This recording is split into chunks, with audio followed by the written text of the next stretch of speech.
It started with a shovel, a patch of dying grass, and a dare none of us were supposed to take seriously.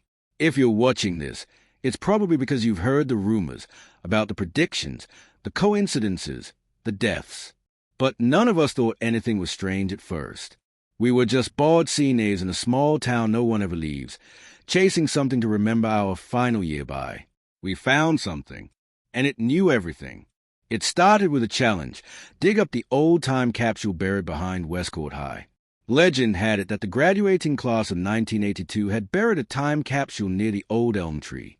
It was a stupid, dusty rumor. Half the teachers didn't even know it existed. But on a windy Friday afternoon, fueled by energy drinks and teen invincibility, we decided to find it.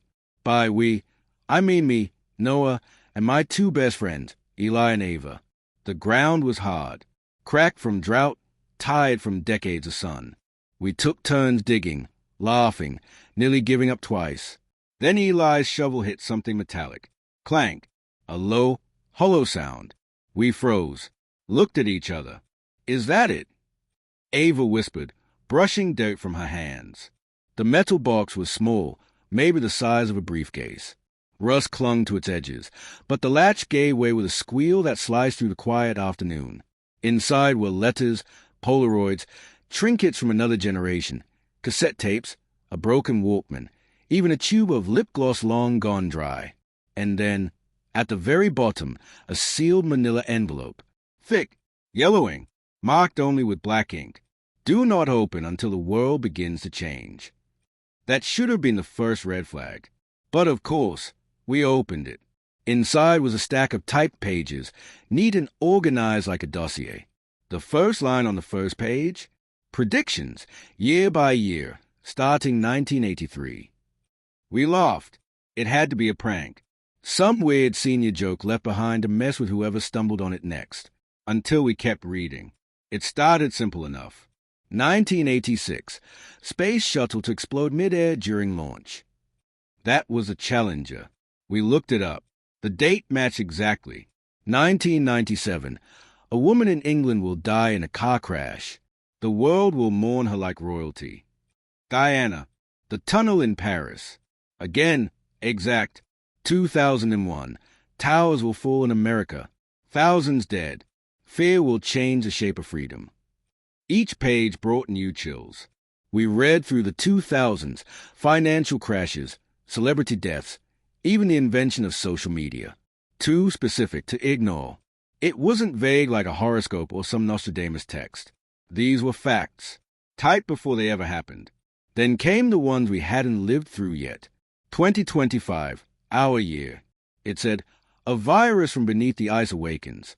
It infects the oceans first. Then the A. Mutation follows. Humanity begins to turn inward. Distrust grows. Panic is weaponized. I looked up at Eli and Ava. None of us spoke. It continued. 2026. Governments fracture. Food becomes more valuable than money. The sky turned copper. 2030. The first to fall is Tokyo. 2031. The end begins. At the very bottom of the last page, handwritten in shaky cursive, don't try to stop it. You already didn't. None of us knew what that meant. Not yet. We didn't go to the party that night. We didn't tell our parents. We stayed in Eli's garage, poring over the predictions, cross-referencing events on our phones, trying to debunk it. But every single one matched. It wasn't just big global events. There were local ones, too. 1993. The principal of Westcourt High dies suddenly. Heart failure in the middle of the cafeteria. True. Mr. Jacobs. Our parents still remembered it. 2005. Sinkhole opens on Elm Street. Swallows car. No survivors. My aunt lived on Elm Street. She'd told me about it before. I'd never paid attention. But the one that made Ava go pale was from 2012. Girl born in the wrong hour. March 14th, marked by silence. She will open the door. That's Ava's birthday. March 14th, 2:14 a.m., right during the leap-second anomaly that year when time supposedly glitched during atomic clock adjustments. And Ava? She didn't speak until she was almost 5 years old. Suddenly, the air around us felt heavier, like we were being watched. That night, Ava started hearing things. Voices and static. Whispers when the house was quiet. Eli's dog wouldn't go near her. I chalked it up to stress, paranoia, but something had shifted in her, in all of us. The time capsule wasn't just a message. It felt like a warning, or worse, a trigger. We decided to take the documents to someone who might understand them better, Ms. Holloway, our old history teacher. She specialized in folklore and strange town legends. Maybe she'd know who planted the capsule. But the next morning, she was gone. Her house was boarded up. Car missing. Mail overflowing. Police said she'd resigned. Left town suddenly. No forwarding address. And that was only the beginning. Later that week, we found a new message tucked into Eli's locker, typed on the same yellowed paper. No one saw who put it there. It read, "You weren't supposed to dig. Now you started the clock." We didn't sleep that night. The predictions had stopped at 2031, but that wasn't the part that scared me most. It was that one line, echoing over and over in my head like a curse. You already didn't. As if whatever happens next isn't just unstoppable. It's already been chosen. If you ask me what it felt like, I'd say it was like we'd opened a door no one was ever meant to walk through. After finding the time capsule and reading its predictions, things didn't just feel wrong. They were wrong. The world hadn't changed overnight, but something subtle had shifted. We felt it in the wind, in the way the lights flickered without reason, and in the way shadows seemed to linger a little longer than they should. But Ava felt it most of all. It started small. Static in her ears when the room was silent. Cold spots in her bedroom. She told us her mirror started fogging up in the middle of the night, even though she wasn't using hot water. Then came the dreams. Always the same. A field of ash. A sky that bled orange. A tower made of bone and glass. And a whisper, just one line, repeated again and again. "You are the door." We didn't know what that meant. Not then. But whatever was written in that time capsule, it had recognized her, called her the girl born in the wrong hour. Ava had always been different, quiet, observant, like she saw things the rest of us didn't. Now, it felt like those things were starting to see her back. Eli and I tried to stay rational. Maybe the capsule was just an elaborate hoax. Maybe Ava was spiraling because of what we read. But then we found the second capsule. It was buried in the woods behind Westcourt, where the land dips near the river bend. We weren't looking for it. We just felt like we were being pulled there, the same way birds know where to migrate without being taught. A cold instinct. No plaque, no markings, just dirt, roots, and decay. This box was smaller, blackened with time, almost fossilized, but it wasn't locked. Inside, another envelope. This one said, Ava. Just a name. She didn't want to open it. She backed away like it burned her. I picked it up. The paper was brittle and dry, as if it had been waiting for her hand specifically. When she finally touched it, the woods around us went silent. No wind, no birds, just silence. She unfolded the letter. Her hands were trembling. You were the first to hear it, the only one who can carry the message forward. Your silence was a proof. She dropped it. That night, Ava's nose bled for the first time in years, and her dreams got worse. She started sleepwalking, something she'd never done before. One night, I followed her.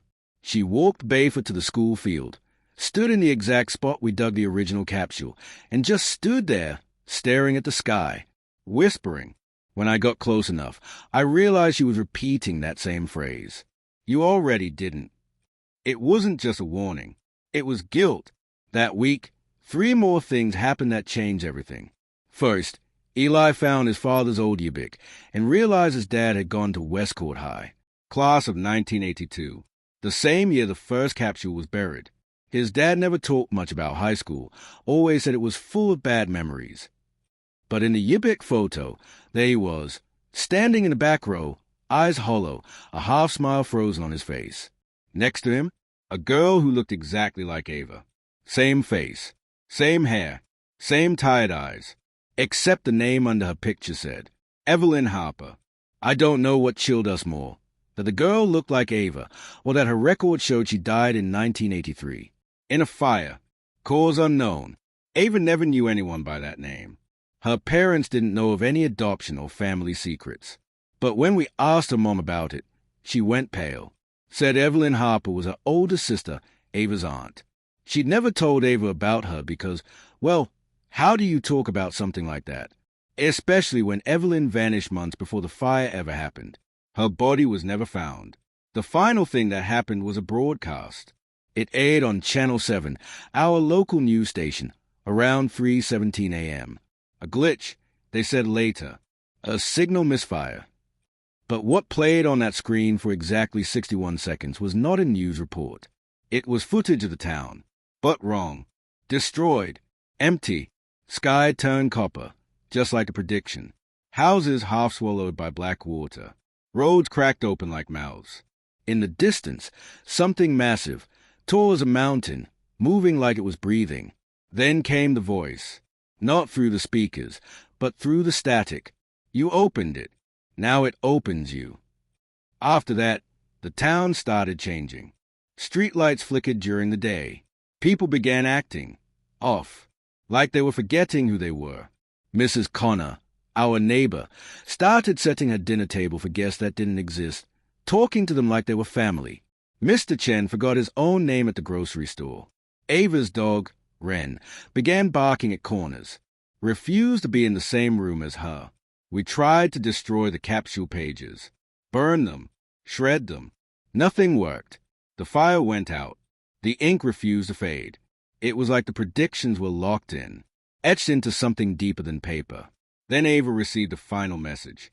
Slipped into her locker again. We never saw who did it. This one was different. Short. Printed in bold. Phase 2 begins. She collapsed that afternoon. Blood from her ears. Static from her throat. They took her to the hospital. Said it was a seizure. Said her brain was under abnormal stress, like it was trying to interpret too many signals at once. She wouldn't speak. Wouldn't respond. Just kept staring at the ceiling like she could see something the rest of us couldn't. I stayed by her side all night, and in the final hours before dawn, she turned to me slowly and whispered one sentence. It's not just a prediction. What isn't? I asked. Her eyes filled with tears. The time capsule. It's a receiver. A receiver. That one word changed everything. It meant the time capsule wasn't just a container for predictions. It was listening, maybe even transmitting.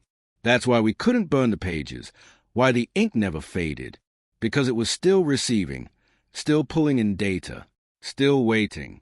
But waiting for what? Ava couldn't explain more that night. She drifted in and out of sleep like she was caught between two frequencies. Her pulse would spike randomly, and the hospital machines glitched every time she blinked too long. Meanwhile, outside her hospital room, the world kept glitching. Eli and I started noticing patterns. Every time Ava heard static, the same symbols appeared, on windows, car hoods, even scratched into the frost on our windshields.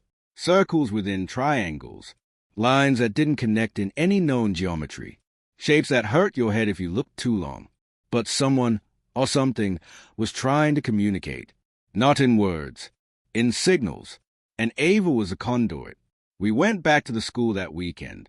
It was empty, locked, quiet in a way that felt staged. As if someone wanted it to look abandoned. But we had to know more. Had to find the original record from 1982, from the year that capsule was buried. The library's archive room was at the far end of the building, and as we moved through the hallways, motion sensors flicked on the lights, each one slower than the last. By the time we reached the archive room, the bulbs were buzzing so faintly it sounded like whispering. Inside the old cabinets, we found what we were looking for. A file marked Senior Projects 1982. Each student had submitted something, poems, mixtapes, scrap bits. But one entry had no name, no details, just a single line typed on the front page. Temporal observation proposal, year 0 to year end. It was accompanied by a schematic, not of a time machine, but something eerier. It looked like a radio connected to something beneath the earth, a coil of wires descending into blackness, surrounded by symbols. Words like signal bleed, memory fracture, causality feedback. The name at the bottom was blacked out, but someone had written in red pen beside it, initiated by subject, Harper. That name again. Ava's aunt, Evelyn Harper. Whatever this was, Evelyn hadn't buried a time capsule. She'd buried a signal node, something that could listen beyond time, maybe even beyond dimensions. A receiver, pulling in data from futures that hadn't happened yet. Always, from futures that already had. Then we found a second schematic, tucked behind the first. Same design, but labeled differently. Receiver number 2, constructed, 2025. Subject, A. Harper. Ava. It wasn't just about predictions anymore. It was about replication. Ava wasn't just Evelyn's niece. She was part of the same signal chain, the same experiment. And the year marked for receiver number 2? This year. That's when we knew we had to go back to the field, where we found the capsule, where Ava stood sleepwalking under the stars. We waited until nightfall. The sky was cloudless, unnaturally so, like the clouds knew not to interfere. Ava, still pale and quiet from her hospital stay, came with us. She said nothing on the drive, just stared out the window, fingers tapping a rhythm we couldn't hear. When we reached the field, it was colder than usual. The grass was dead. No insects. No wind. Just a low humming, like power lines buzzing inside the soil. Ava stepped forward, slowly, deliberately, and when she reached the center of the field, she knelt down and placed her hand flat against the dirt. Her eyes rolled back. The ground moved. At first, I thought it was my imagination, but Eli saw it too. A ripple, subtle but real, spreading out from her hand, like the earth was reacting to her. Then came the light, not from the sky, from below, a deep orange glow, like magma bleeding through cracks. Symbols began burning into the soil, those same impossible shapes we'd seen all week. A spiral, a triangle, a circle with no end. And then the voices came, thousands of them, all at once, not shouting, not screaming, just whispering, a deafening flood of languages we couldn't understand, coming from the ground, from the air, from inside our own minds. Ava was crying now, whispering something back. I leaned closer. She was saying, "The door must close. The door must close. The door must." A final ripple threw us backward. The ground cracked open, and something came out. Not a creature, not even a thing, just a shape, a void in the form of a cube, hovering silently above the ground. No sound, no weight, just presence. Ava stood, staring at it. "I've seen this in my dreams," she whispered. "This is the broadcast." "What does it do?" Eli asked. She looked at us, terrified. "It replays the end, until someone listens." We didn't understand then, but we would, very soon. The cube pulsed once, twice, then it began projecting. Not a hologram, not a film, a memory of us, digging, laughing, opening the capsule, unleashing everything. Then the feed jumped, like skipping a tape ahead, and we saw another version of us. Older, broken, running through a city in ruins, sky burning, the tower of glass and bone behind us. Ava, older, bleeding, screaming at something we couldn't see. And behind her, that shape, the cube, still following, always following.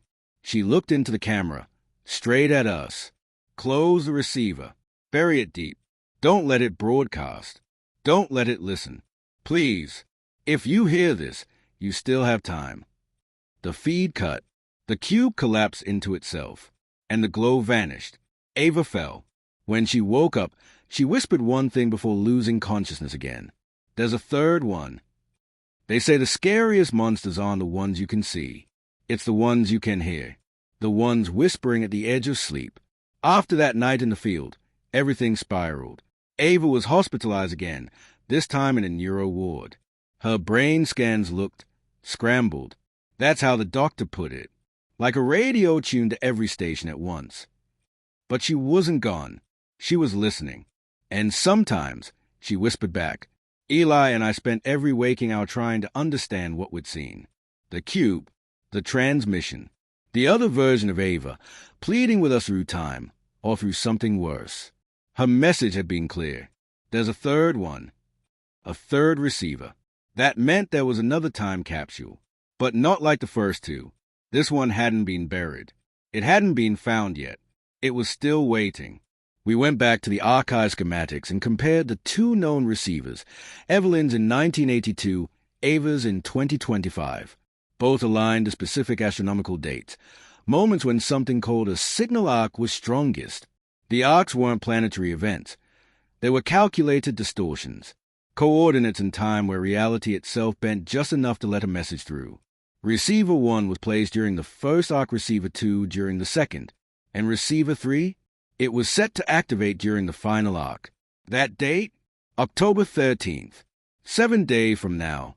The more we dug, the more disturbing the patterns became. Each capsule didn't just receive future data. It leaked it, bled the future into the present, seeping into minds, places, animals, explaining the odd behavior around town, the foggy memories, the flickering lights, the whispers in static. It wasn't that the world was changing. It was that time itself was becoming infected. And the source of the infection? These receivers. Ava had become a conduit.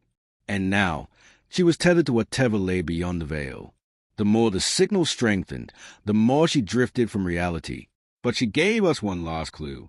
2 nights before we lost her completely, she scribbled a sentence over and over on the walls of her hospital room, 4 to 7 times, in jagged handwriting. You buried it before you were born. At first, we didn't understand. Then Eli remembered something. His grandfather, back in the 70s, used to own a stretch of land outside of town, an abandoned farmhouse, long since collapsed. The property had been sold, forgotten, never developed. But before his grandfather died, he told Eli something strange. That land's cursed. Something that don't sleep right. We went. We had to.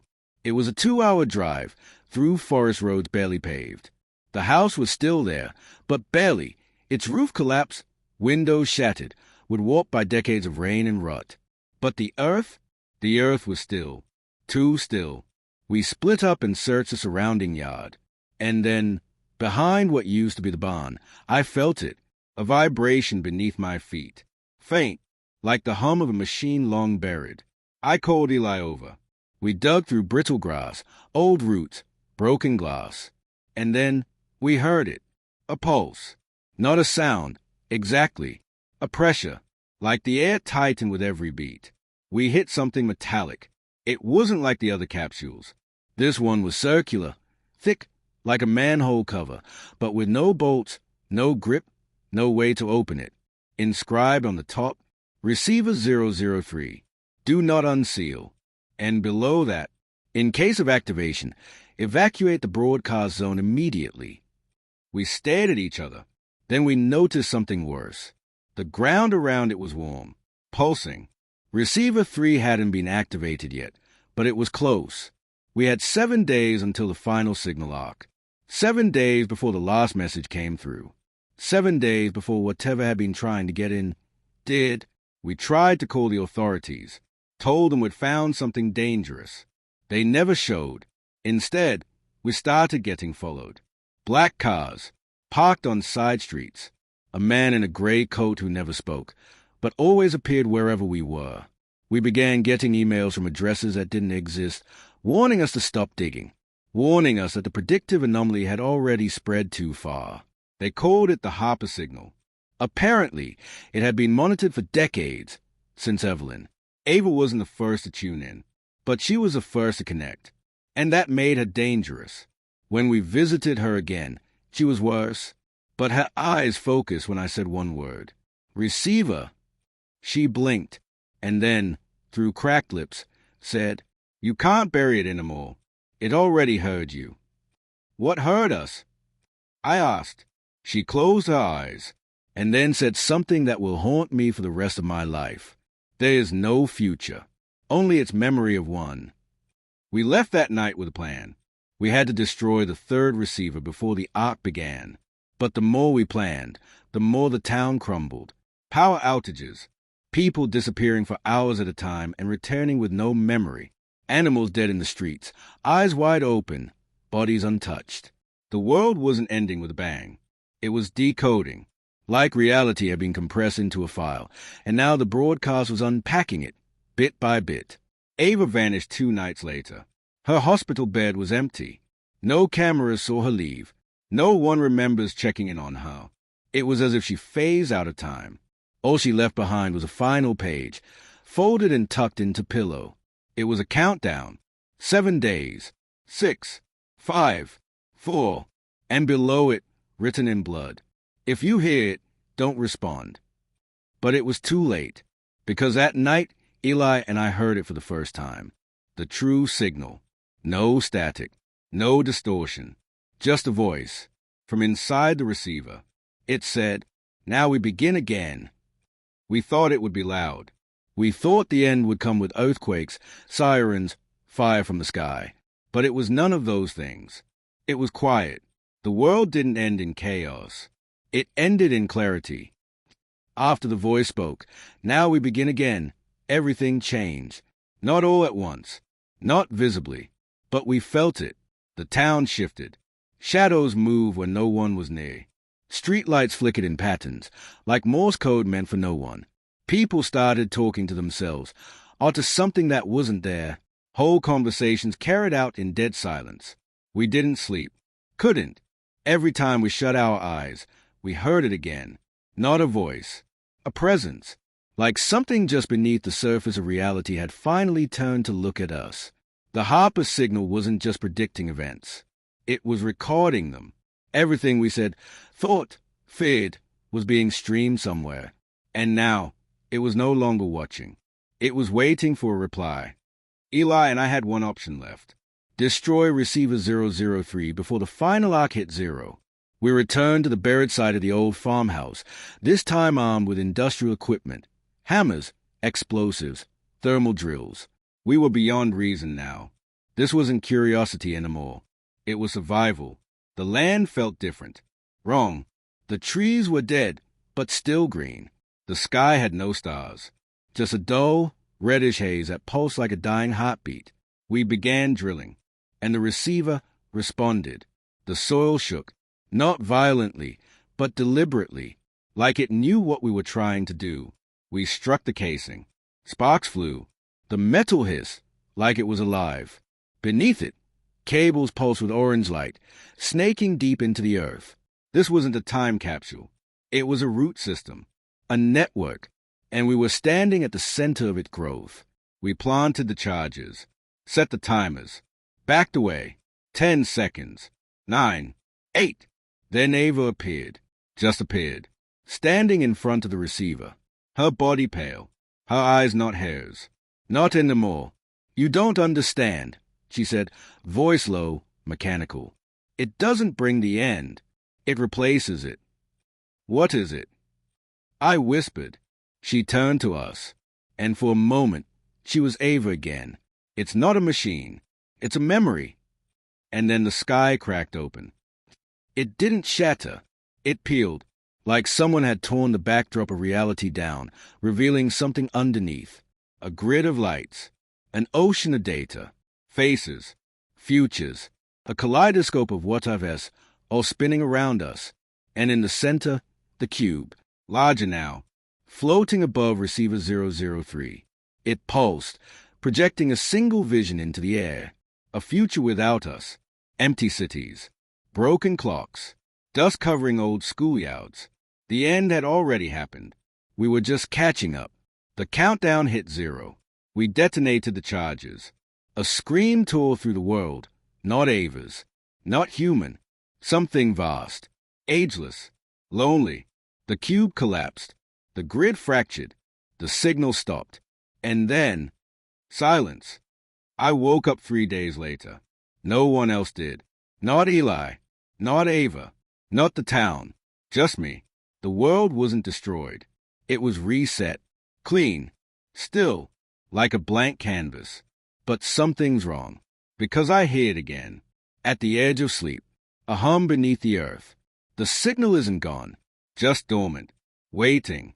And I found something yesterday, half buried in the new soil. A small metal box with my name on it. I haven't opened it. Not yet, but it's warm to the touch. And it hums when I hold it. A new receiver. A new broadcast. And now, I am the last prediction. Fade to black. Sound of static fades in. Then a final whisper happens, Smiley. What you remember becomes real.